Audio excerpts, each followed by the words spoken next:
બબીબેન ગમે તેવી શારીરિક પરિસ્થિતિ હોય ભજનમાં આવે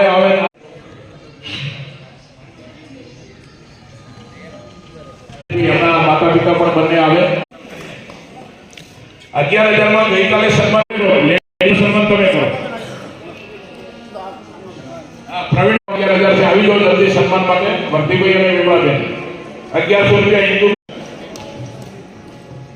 1100 રૂપિયા આખા કાર્યક્રમની સરસ રીતે આભારવિધિ પણ કરશે 3500 રૂપિયા શ્રી કૃષ્ણ ભરોસે 1100 હિન્દુબેન મનુલાલ સાહેબ